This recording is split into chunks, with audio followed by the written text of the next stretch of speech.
City News is brought to you by East Brewster Lawyers Rotorua, celebrating 100 years of legal excellence and innovation.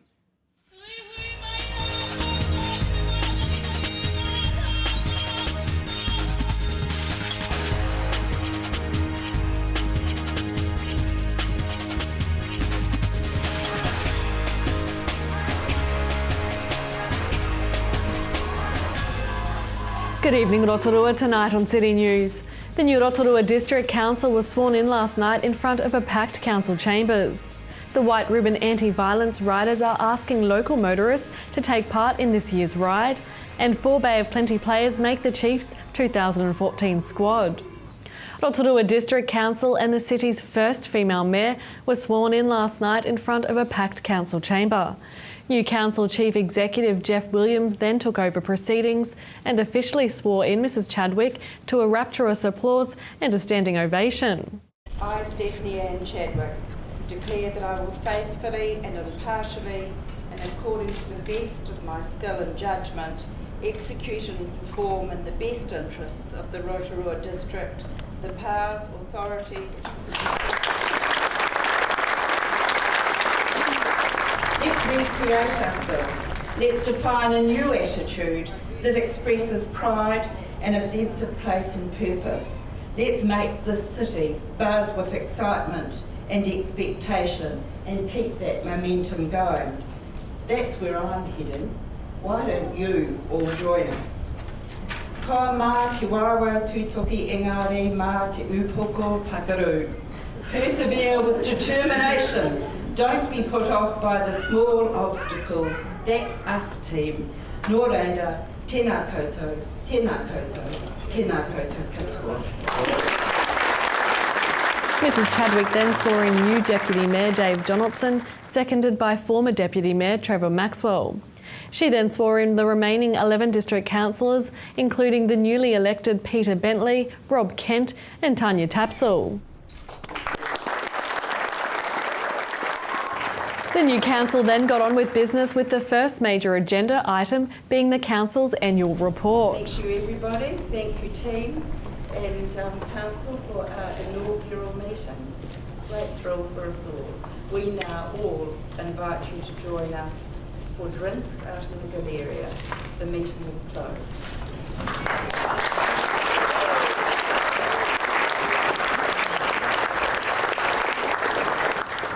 The White Ribbon Anti-Violence Riders are asking local motorcyclists to lead the annual ride into Rotorua and to show their support for ending violence in their own communities.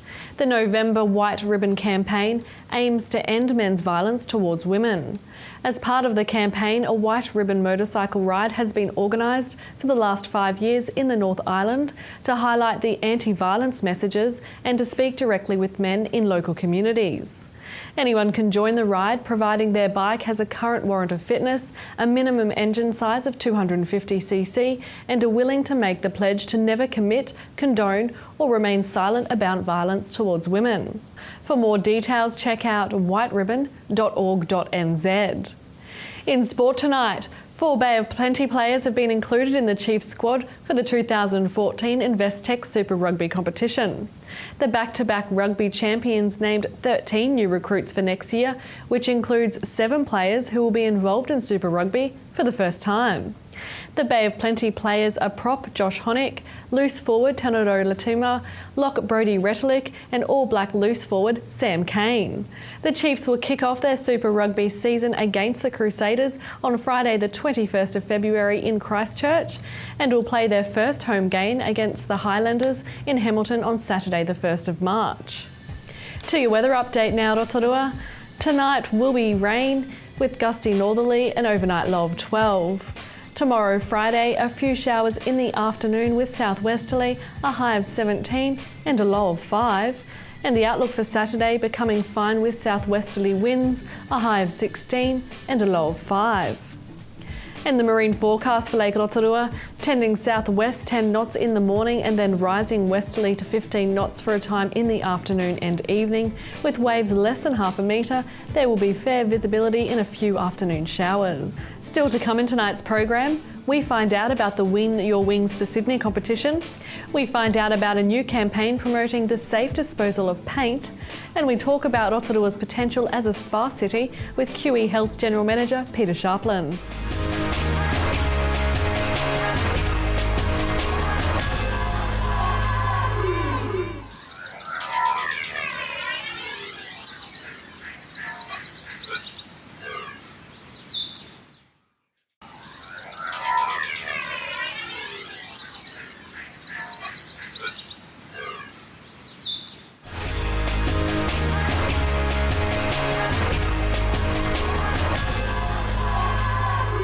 Kia ora, welcome back to City News. Well, I'm at the airport now. I'm joined by the new CEO, Alistair Rhodes. He's been in the position about 6 months and he's enjoying it, and he's growing this airport and the popularity of it, and he's doing that by giving away some free flights. How convenient. Hi, Alistair.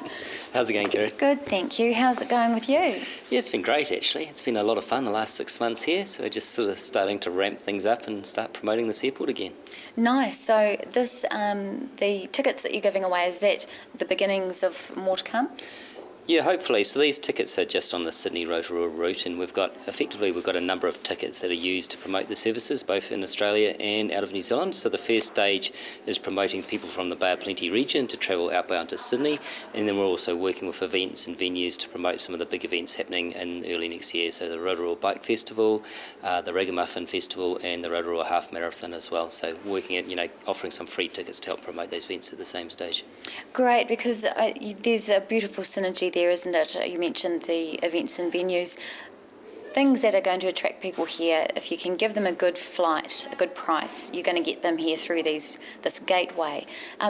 Which other ways are you enticing people to use Rotorua Airport as the mode of transport? So from the community in this region, it's actually what we're trying to do is start talking to them a bit more, and so we're going to hold an open day hopefully on the 30th of March next year, and we want to kind of kick that off, and that'll be a really good way to get the community re-engaged with this airport. We're also running a community art kind of program, so we've got 5 of the local schools that are producing these big 5 metre by 1 metre kind of panels, and those are going to go out in the front of the airport as well. So a lot of it is just communicating, making sure they're aware of this airport. Obviously Air New Zealand looks after the flights, they control the flight schedule and the pricing, and it's just making sure people are aware of those options to actually think about flying from this airport when they fly out. Great. So your opening day, are there going to be planes out there that the kiddies can come and have a look through and things, or how open is it?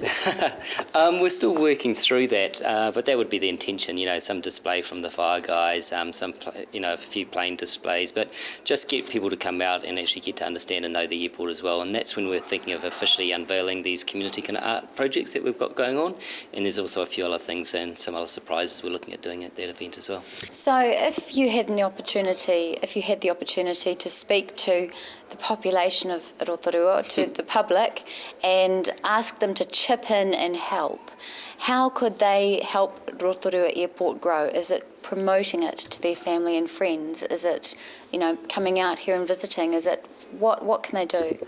Yeah, so for me there's 2 aspects to that. One is we need to get Rotorua humming again. So if Rotorua itself grows in terms of population, in terms of business growth, this airport will grow as well. So it's getting that, that population growth, it's getting that economic growth in the region, and that will going to benefit the airport here.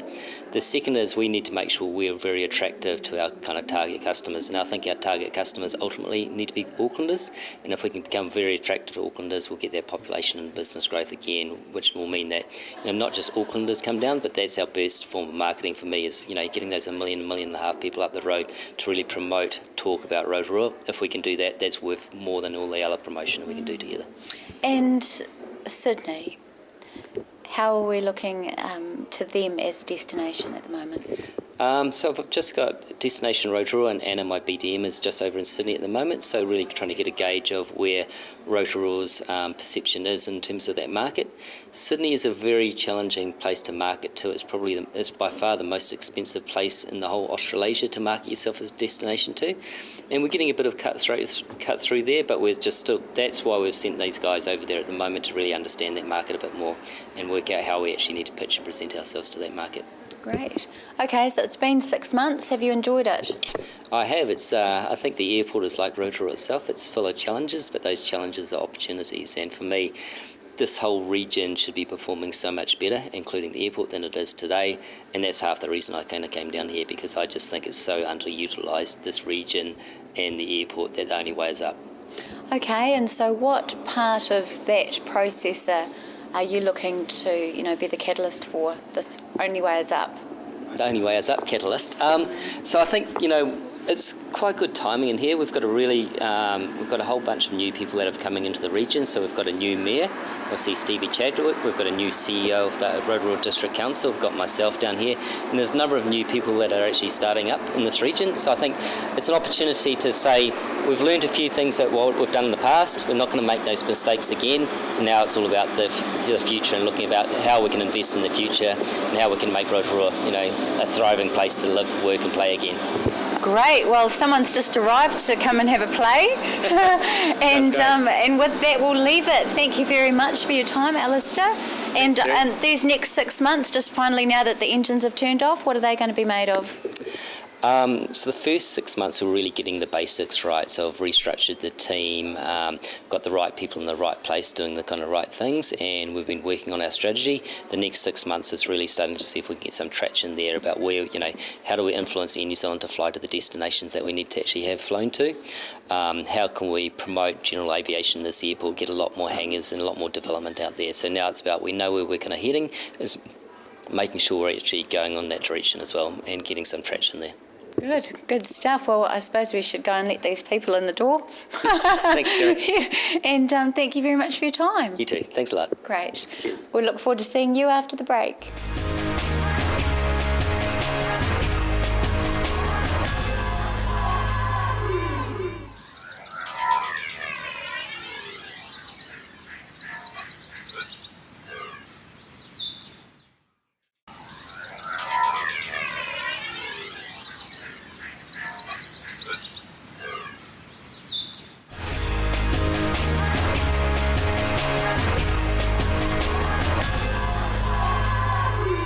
Well, if you're planning to do any painting over the summer, we've got a good story for you today, because the water that you use to clean your brushes and also all the leftover paint, there's a campaign that's gone nationwide. And to explain the campaign is Ricky Nelson. He's from Master Painters. Thanks for joining us today, Ricky. Now, this is a national campaign that started last year, but this year it's been brought to Rotorua. So just share with our viewers exactly what it's all about.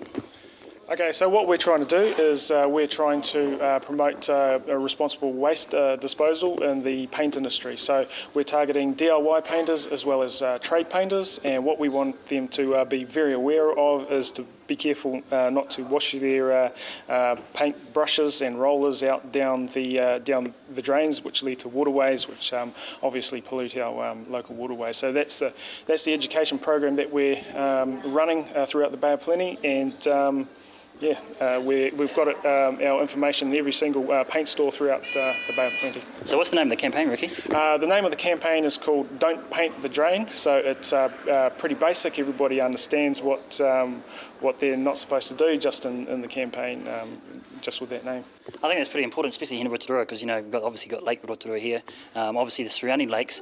What's the big key message behind it? Obviously not to put the paint down the drains, but you've also got a contraption that people can use to help get rid of that sort of water and the paint.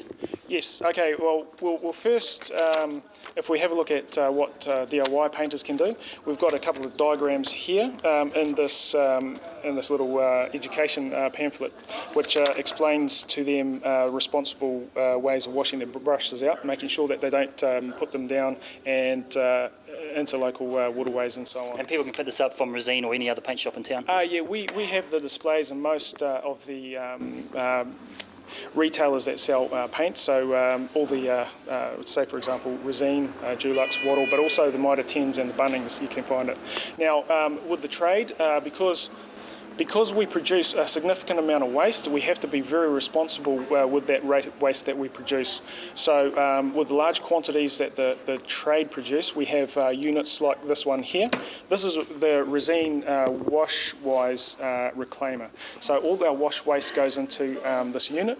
We add a couple of chemicals which separate those high solids and turns it into a sludge. and then that's left us with clear water, which we can actually reuse to wash our brushes out again, or we can tip it over the grass. And that's safe for the environment. Yeah, that's very safe. What about the paint that solidifies down in the bottom, makes that sludge you mentioned? Okay, so once we've contained the sludge, we leave that in a bucket. That dries and evaporates out into an inert solid, and that's responsibly disposed into landfills. So obviously the tradie or the DIY expert will get rid of it themselves. Yes. Yeah. Yes. Now, where did this campaign come from, Ricky? Okay, so I had a concept last year which I approached Tauranga City Council, the pollution prevention part of the council. They were very interested in taking this on board.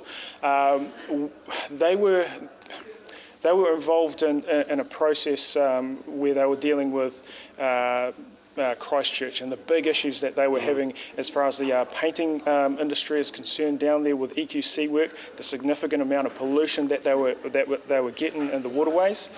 So Christchurch and their ECANs put preventative measures in place which are big across the industry. So we thought that we would run a similar campaign up in here. We trialled it in Tauranga, and we believe that it was successful. Yeah, what was the feedback from the tradies and DIY people? The feedback was, with painters, it is quite difficult to get them to change their habits, but across the industry, they realise that they do have to be responsible. We actually entered this competition into the National Master Painters Awards for Excellence this year, and we, on behalf of the Tauranga City Council and the paint manufacturers, picked up the award for environmental management, which we're fantastic. pretty proud of. So. Yeah. Now, where can someone pick up one of these things? What is it, a reclaimer? That's a good name. Okay, you can actually get them from Resine. So if you're a trade painter, you should have something like this. There aren't any laws that state that you have to have this locally yet, but the future is you have to eventually have one type of unit that treats your waste. Well, since there's no legislation about this, it's more about social responsibility, isn't it? It is in a way, but ECANs down in Canterbury, Christchurch have actually made legislation that you cannot access any type of work unless you have some type of a waste management policy, including a wash kit. So it is the future. It's cool. Yeah, it's a responsible way of going. Looking after the environment, eh? Yes. Good stuff. Right, Ricky, appreciate your time. Thank you. Okay, thanks.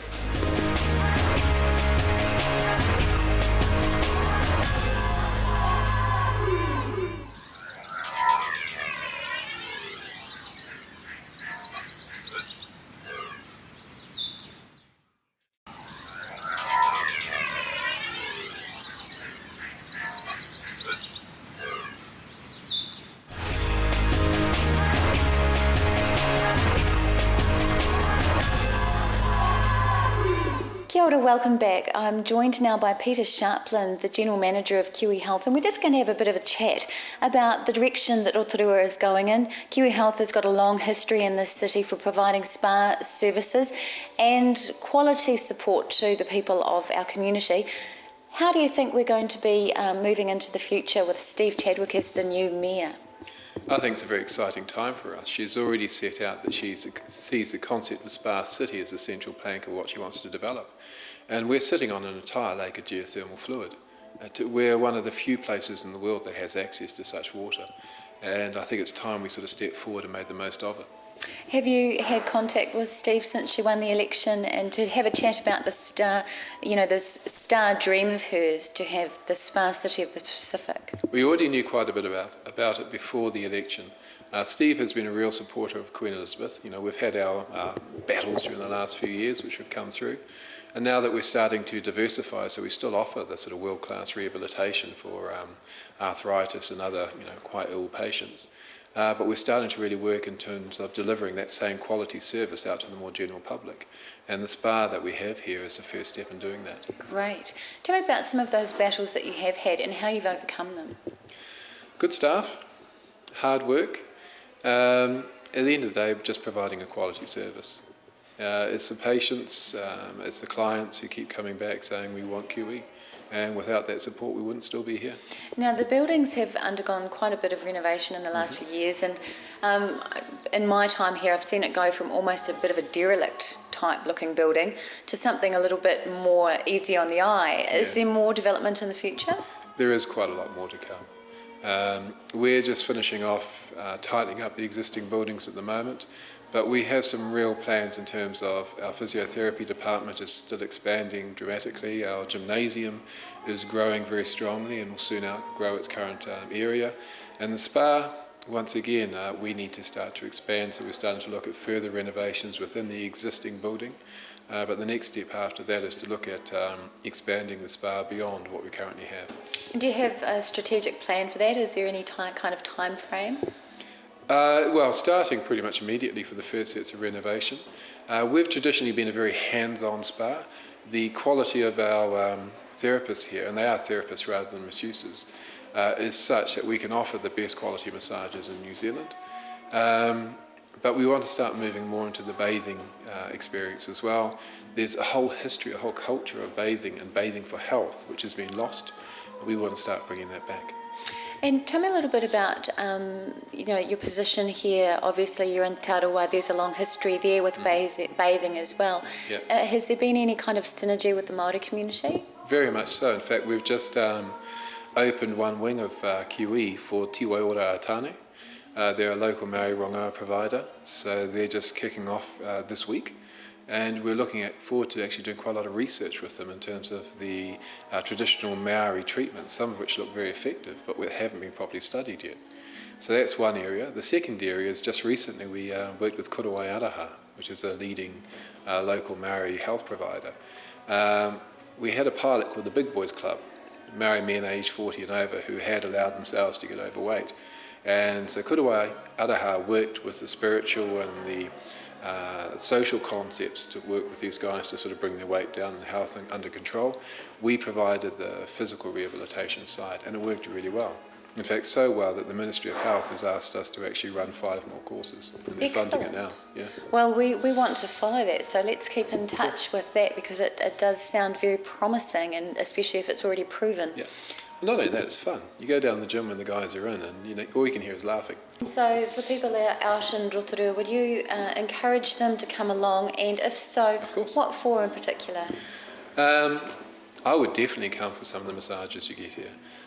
Whether it's just a relaxation massage or whether you're looking for a full therapeutic massage with some of the best therapists in New Zealand, or whether you just want to sit back and relax in our natural mineral water. We have no chlorine or any other chemicals added. One of the very few places that do that, so our water is 100% pure. Lovely. And you've got hot rock, mud, Yep. water. Wax, beauty, massage, the bathing, pretty much the entire range you can get with spa treatment. Well, how can you not feel like $1 million when you've left? Do you get any yourself? Yes, of course. Which one is this? That's one of the perks of the job. Perks of the job. Well, later on today I'm going to have a bit of a workout in the gym, then I'm just going to sort of relax in the Rachel pool for about 20 minutes. And get paid. And get paid. Well, some have the life. Thank Don't you. tell them my board of directors, of course. Okay, we won't. Well, you're pretty high up. I think you can probably call a few shots. Thank you very much for your time. It's been a pleasure talking to you, and good luck. We look forward to covering you in the future. Thank you. That was QE Health General Manager Peter Sharplin talking with Kitty Danielle. If you'd like to watch the show again, you can look up the website tvrotorua.co.nz and click on the latest news. Thanks for watching tonight. From all the team here at City News, po Māori a Rotorua.